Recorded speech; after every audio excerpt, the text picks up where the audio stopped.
Welcome two mission study. तो दोस्तों आज से जो है प्रीवियस ईयर क्वेश्चन पेपर्स की जो है सीरीज स्टार्ट कर रहे हैं। ठीक है, इसमें हम सी टेट के प्रीवियस ईयर क्वेश्चन पेपर जो है डिस्कस करेंगे। तो आज जो है हमने पेपर लिया है सी टेट का, जो 8 दिसंबर 2019 को जो सी टेट का एग्जाम हुआ था उसका पेपर फर्स्ट का सी डी पे पार्ट, जिसमें 30 क्वेश्चन है, वो हम इस वीडियो में डिस्कस करेंगे। ठीक है, तो चलिए, तो इसमें मैं ऑथेंटिक जो आंसर की जो सीटेट के द्वारा जारी की गई है उसी आंसर की पे हम इस पे डिस्कस करेंगे, वही आंसर की के साथ। ठीक है, तो चलिए चलते हैं अपने क्वेश्चंस की तरफ। तो क्वेश्चन नंबर फर्स्ट देख लेते हैं। ये है हमारा सीडीपी का जो 2019 के दिसंबर में 8 दिसंबर को जो पेपर हुआ था वो पेपर है। तो चलिए देख लेते हैं क्वेश्चन नंबर फर्स्ट। तो क्वेश्चन नंबर फर्स्ट है भाषा के अर्जन एवं विकास के लिए सर्वाधिक संवेदनशील अवधि कौन सी मानी जाती है? तो भाषा के अर्जन एवं विकास के लिए सबसे संवेदनशील अवधि मानी जाती है प्रारंभिक बाल्यावस्था। ठीक है, प्रारंभिक बाल्यावस्था सबसे जो है अर्ली चाइल्डहुड सबसे संवेदनशील अवस्था मानी जाती है। तो क्योंकि बालक जो है सबसे ज्यादा अगर किसी भाषा को सीखता है या एक्वाइजेशन करता है, एक्वायर करता है, तो वो प्रारंभिक बाल्यावस्था में ही करता है। क्योंकि बालक जो है किसी भी भाषा को सीखने के लिए सबसे ज्यादा जिज्ञासु या फिर सबसे ज्यादा तैयार या तत्पर जो है प्रारंभिक बाल्यावस्था में ही रहता है। क्योंकि ये सबसे पहली प्राथमिक जो है भाषा वो भी बालक परिवार से सीखता है और जो है दूसरी भाषा सीखने के लिए पूर्ण रूप से तैयार भी रहता है। ठीक है, तो चलते हैं अपने नेक्स्ट क्वेश्चन की तरफ।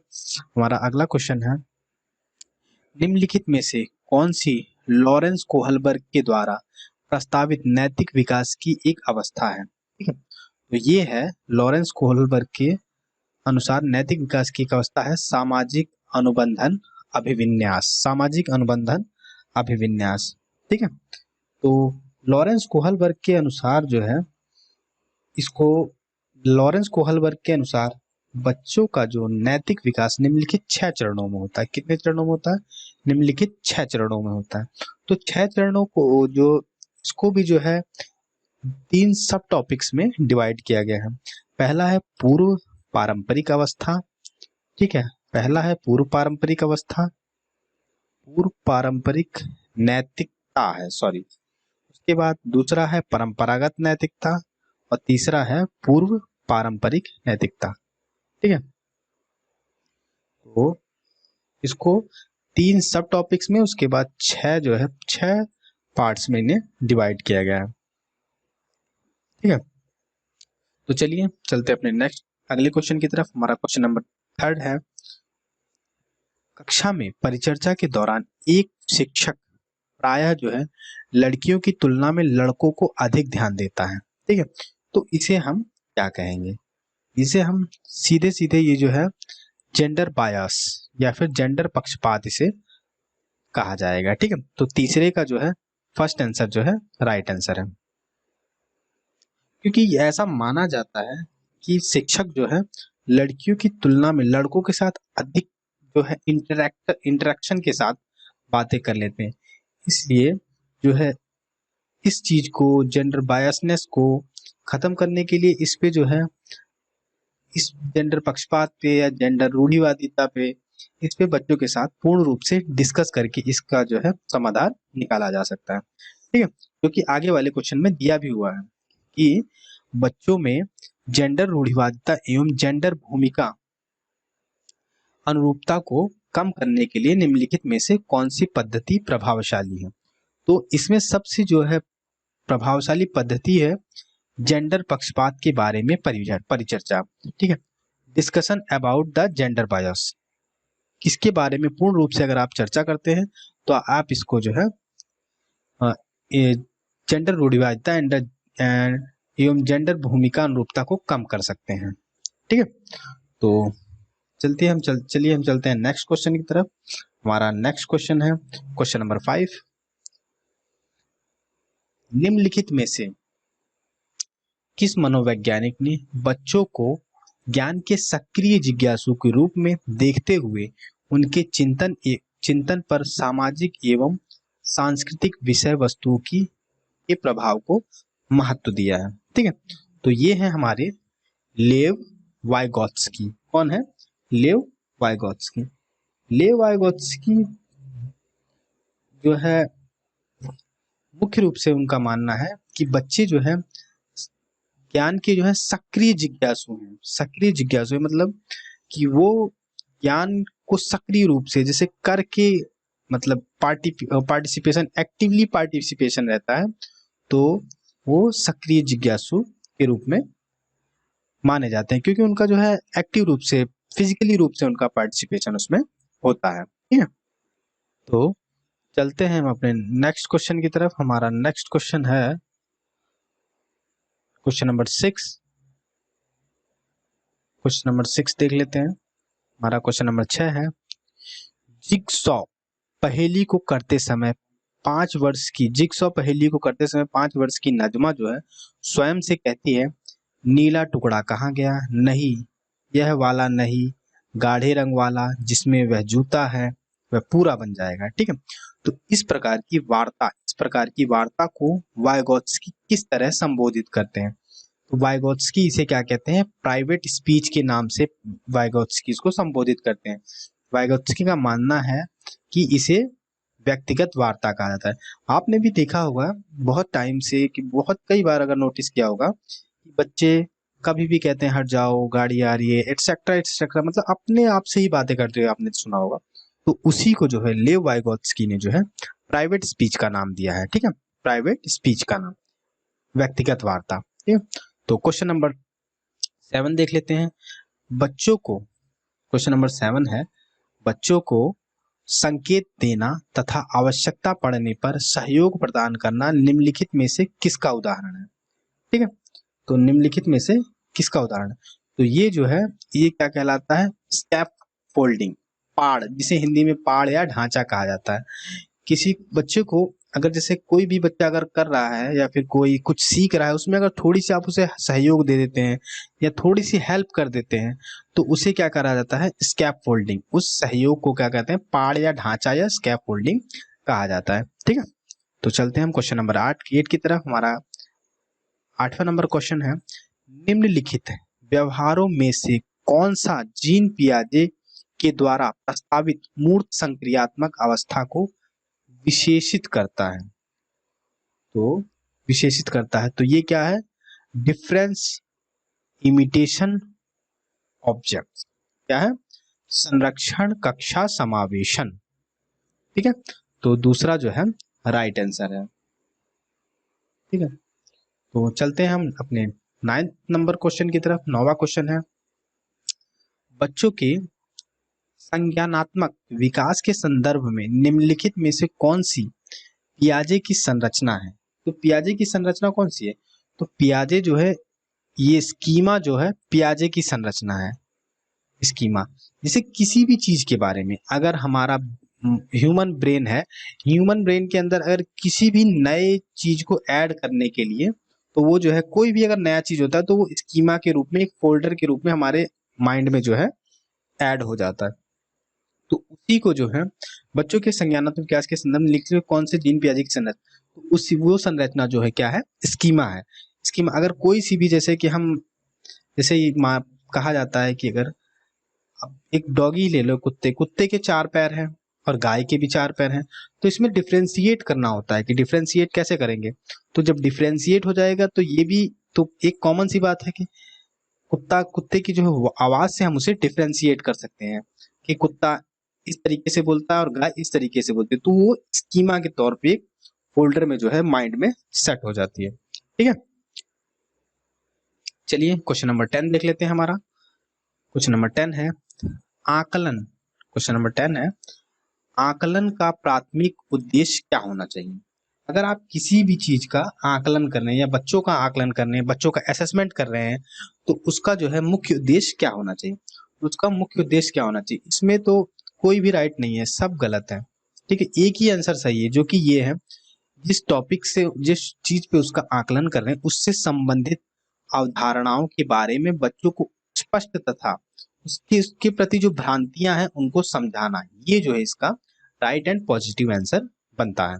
ठीक है, तो चलते हैं अपने क्वेश्चन नंबर 11 की तरफ। 11 की तरफ चलने से पहले अगर आपको ये हेल्पफुल लग रहा हो वीडियो तो प्लीज चैनल को सब्सक्राइब और लाइक का बटन जरूर प्रेस कर दें। ठीक है, तो चलते हैं। हमारा 11 नंबर क्वेश्चन है, निम्नलिखित कथनों में से कौन सा बुद्धि के बारे में सही है? बुद्धि के बारे में कौन सा सही है? ठीक है,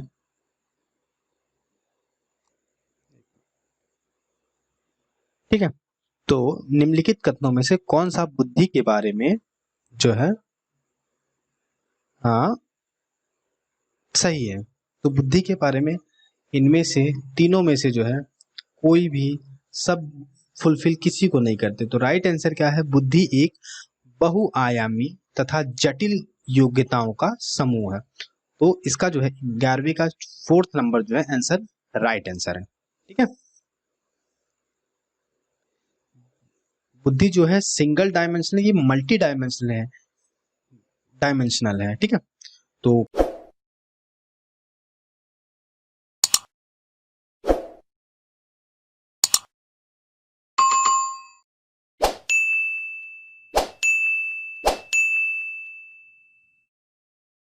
जो है क्वेश्चन नंबर 12 देख लेते हैं। ठीक है, रूही जो है हमेशा समस्या के एक से अधिक एकाधिक समाधानों के बारे में सोचती है। तो इनमें से काफी समाधान जो है मौलिक होते हैं। ठीक है, तो रूही किन गुणों का प्रदर्शन करती है? तो बता दूं कि ये जो है एक क्रिएटिव थिंकर की जो है विशेषता है, स्पेशलिटी है। तो ये क्या है? एक सृजनात्मक विचारक है। तो जैसे ये वाले क्वेश्चन की बात कर लेते हैं, तो क्वेश्चन इसमें ये कोई वो क्रिएटिव है, कुछ नया नया खोज रही है। ठीक, तो ये क्रिएटिव हो गया। जैसे आप क्वेश्चन नंबर 12 ही ले लेते हैं हम, ये ऑप्शनल क्वेश्चन है। तो इसमें हम कुछ सोचना नहीं है, इसमें एक सही होगा एक गलत होगा, इसमें हम इसके एक से ज्यादा आंसर नहीं दे सकते क्योंकि हमें इसके 4 ऑप्शन है, 4 में से एक ही सही होगा। और अगर कोई वैसे जो डिस्क्रिप्टिव टाइप क्वेश्चन होंगे तो उसमें हम किसी भी, अगर हमें डिस्क्रिप्टिव है तो अगर 10 बच्चे उसका आंसर दे रहे हैं तो 10 उसके 10 तरीके से आंसर है, तो वो 10 का अलग अलग क्रिएटिव होंगे, अलग अलग तरीके से वो जो उसका आंसर देंगे। ठीक है, तो रूही जो है वो एक सृजनात्मक, एक क्रिएटिव थिंकर है। ठीक है, तो चलिए क्वेश्चन नंबर 13 देख लेते हैं। तो क्वेश्चन नंबर 13 है हमारा, शिक्षण अधिगम प्रक्रिया में वंचित समूह से संबंधित विद्यार्थियों के द्वारा सहभागिता कम होने की स्थिति में एक शिक्षक को क्या करना चाहिए? अगर वंचित समूह से जो है बच्चों की सहभागिता, पार्टिसिपेशन जो है कम हो रहा है, तो इसके लिए हमें क्या करना चाहिए? तो इसके लिए इसका राइट आंसर है आंसर नंबर 4। अपनी जो है हमें, अगर बच्चों के पार्टिसिपेशन कम हो रहा है, बच्चे की अटेंडेंस कम हो रही है, या फिर बच्चे क्लास से जो है बाहर हो रहे हैं या फिर क्लास से कतरा रहे हैं, तो इसमें बच्चों को क्या देखना चाहिए? इसमें हमें अपनी शिक्षण पद्धति पर विचार करना चाहिए। क्या करना चाहिए? शिक्षण पद्धति पर विचार करना चाहिए तथा बच्चों की सहभागिता में सुधार करने के लिए नए तरीके ढूंढने चाहिए। ठीक है, तो इसका ये जो है राइट आंसर होगा। ठीक है, और क्वेश्चन नंबर 14 देख लेते हैं। एक समावेशी कक्षा में एक शिक्षक को विशिष्ट शैक्षिक योग्यताओं को क्या करना चाहिए? सक्रिय रूप से, मतलब शुड एक्टिवली प्रिपेयर, सक्रिय रूप से तैयार करना चाहिए। तो इसका राइट आंसर क्या है? Answer number 3। ठीक है, तो क्वेश्चन नंबर 15 पे चलते हैं। तो पठन वैफल्य, पठन वैफल्य, ये जो है वर्ड इतना टिपिकल है, इतना अजीब सा है कि इससे आप समझ ही नहीं पाएंगे। कि इससे अच्छा अगर आप इसकी जगह आप इंग्लिश में पढ़ेंगे तो ये आपको ज्यादा बेटर तरीके से समझ में आ जाएगा कि डिसलेक्सिया इंक्लूड्स। डिसलेक्सिया कौन सी बीमारी होती है? बीमारी नहीं कहेंगे इसे, एक जो है एक परेशानी कह सकते हैं, बीमारी तो नहीं कहेंगे, एक अवधान कह लेंगे, कुछ भी कह लेंगे। ठीक है, तो ये कैरेक्टरिस्टिक्स है, एक विशेषता है। तो अगर किसी को डिसलेक्सिया है तो उसमें क्या आता है? वो जो है धारा प्रवाह में जो है धारा प्रवाह पढ़ने की क्षमता, वो फ्लुएंटली जो है पढ़ नहीं सकता। इनएबिलिटी टू रीड फ्लुएंटली, वो जो है जैसे हम किसी भी उसको बिना किसी रुके तड़ातड़ पढ़ते चले जाते हैं, तो ये जो है fluently, inability to read fluently, ठीक है। तो इसे ही को जो है जो क्या कहते हैं, डिसलेक्सिया। और अगर हमें लिखने में प्रॉब्लम होती है, जैसे कि आपने देखा होगा कि तारे जमी पर में वो बी कभी ऐसे लिख देता डी, इसमें डिफ्रेंशिएट नहीं कर पाता, तो उसको क्या, उसे कौन सी प्रॉब्लम थी, उसे डिस्ग्राफिया की प्रॉब्लम थी, ठीक है। अगर लिखने में आपको प्रॉब्लम है तो डिस्ग्राफिया की प्रॉब्लम है, पढ़ने में है तो डिसलेक्सिया की प्रॉब्लम है, और अगर आपको मैथ्स में प्रॉब्लम है, कैलकुलेशन में, तो उसे क्या कहते हैं, डिसकैलकुलिया की प्रॉब्लम हो जाती है, ठीक है, अगर प्रॉब्लम उसे कहेंगे तो, ठीक है। तो क्वेश्चन नंबर 16 देख लेते हैं। शिक्षा का अधिकार अधिनियम 2009 में उल्लेख की गई समावेशी शिक्षा की अवधारणा निम्नलिखित में से किस पर आधारित है, ठीक है, किस पर आधारित है। तो इसका ये आधारित है अधिकार आधारित मानवतावादी परिप्रेक्ष्य, अधिकार आधारित मानवतावादी परिप्रेक्ष्य जो है इसका राइट आंसर होगा, ठीक है। क्योंकि शिक्षा के अधिकार अधिनियम 2009 में उल्लेखित किया गया है कि समावेशी शिक्षा की अवधारणा जो है अधिकार एवं मानवतावाद आधारित मानवतावादी परिप्रेक्ष्य पर आधारित है, ठीक है। तो चलिए चलते हैं अपने नेक्स्ट क्वेश्चन की तरफ, क्वेश्चन नंबर 17।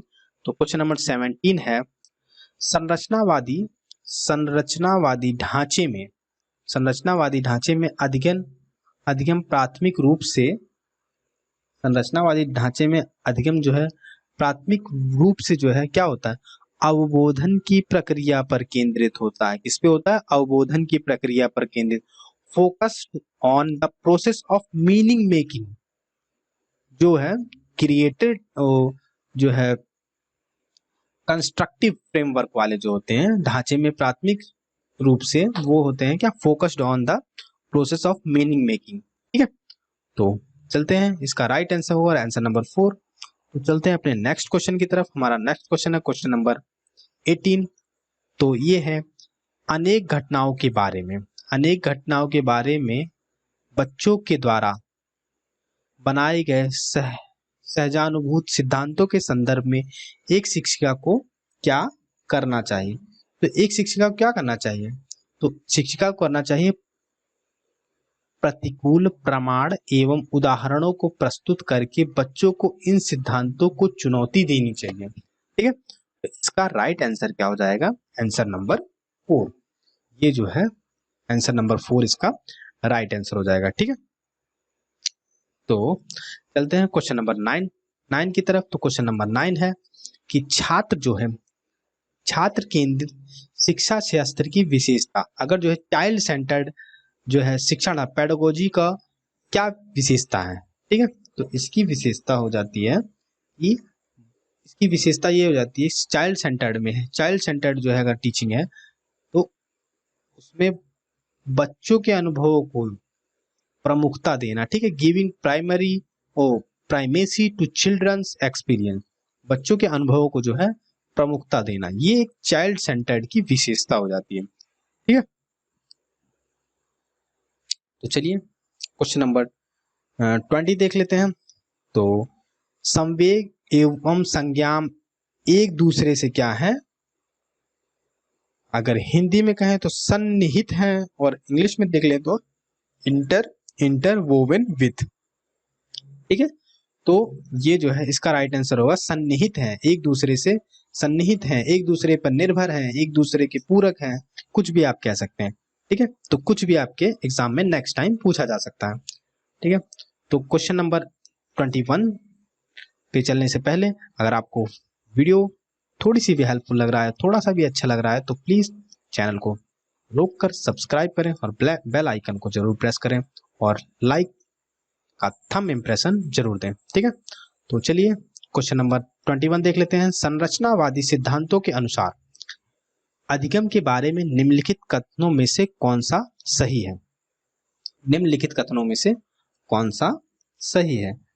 तो संरचनावादी सिद्धांतों के अनुसार पूछा है, तो इसमें क्या है, अधिगम सक्रिय विनियोजन के द्वारा ज्ञान की संरचना करना। ठीक है, learning is the process of construction of knowledge by the active engagement. किससे?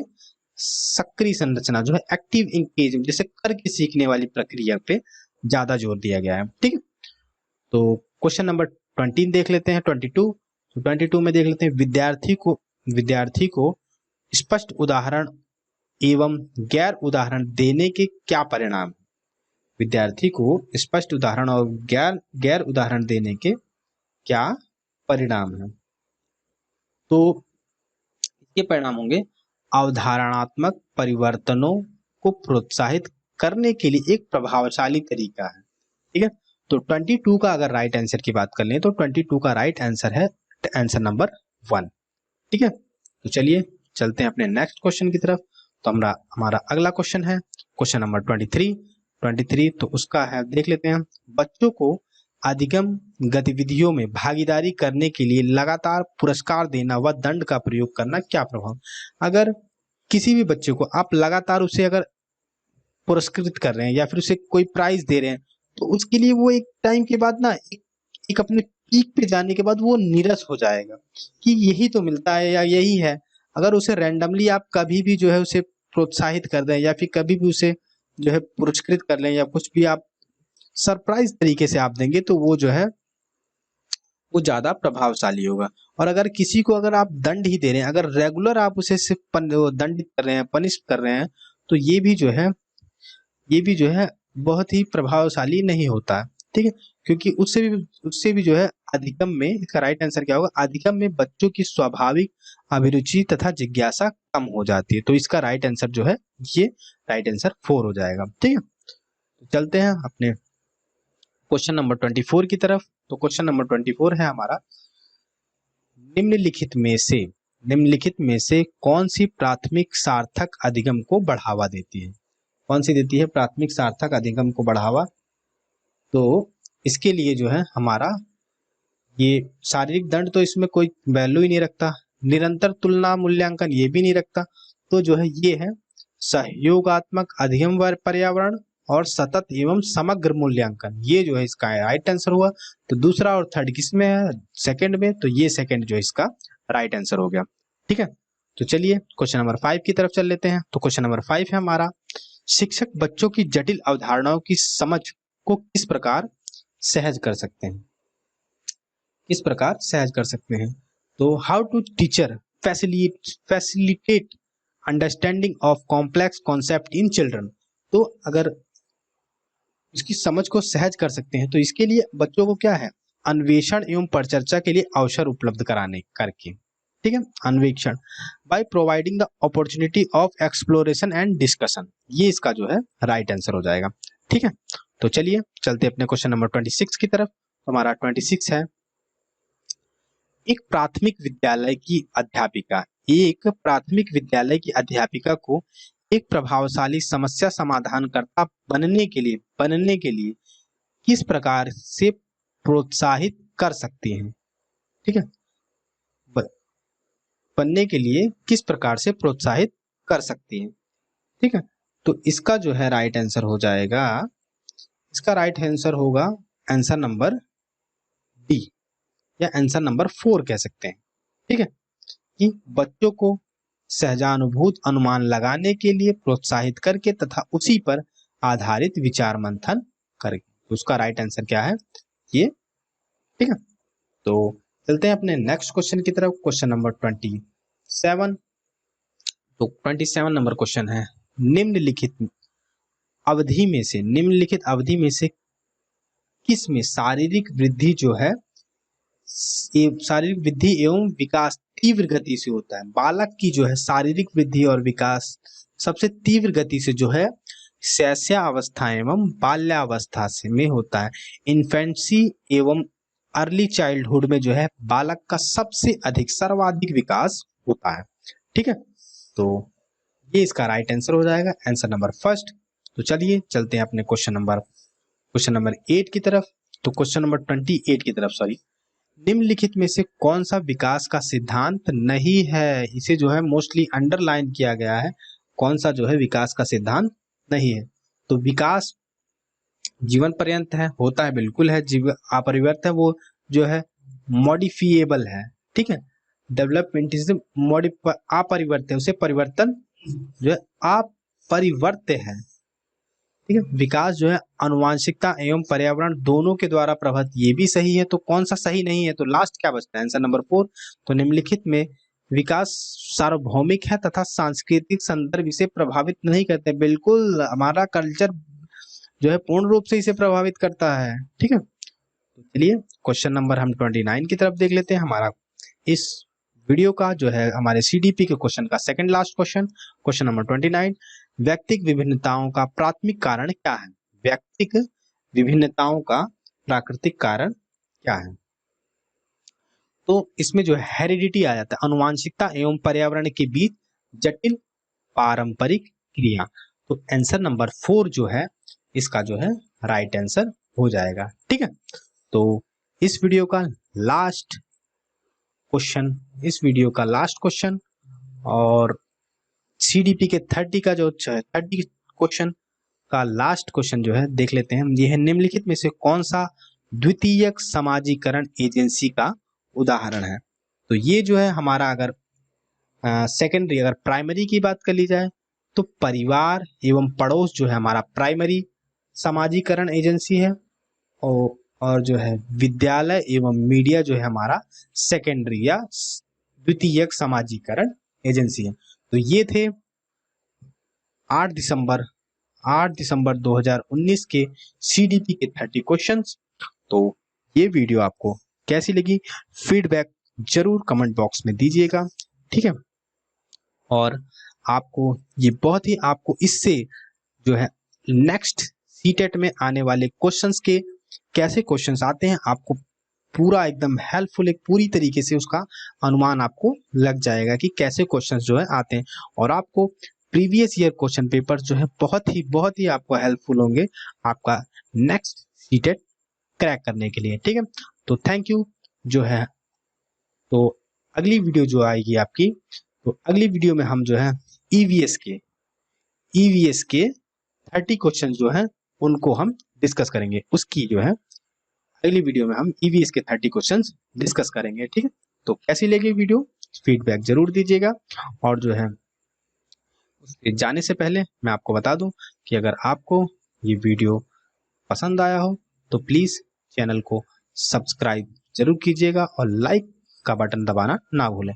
और आप हमें जो है फेसबुक पर ज्वाइन कर सकते हैं। और आज अगर आपको इसकी पीडीएफ चाहिए तो आप जो है टेलीग्राम से ज्वाइन कर सकते हैं। और आप फेसबुक पे हमारा जो है मिशन स्टडी ऑफिशियल का ग्रुप भी ज्वाइन कर सकते हैं। तो thanks a lot, thank you very much for watching. जय हिंद, जय भारत।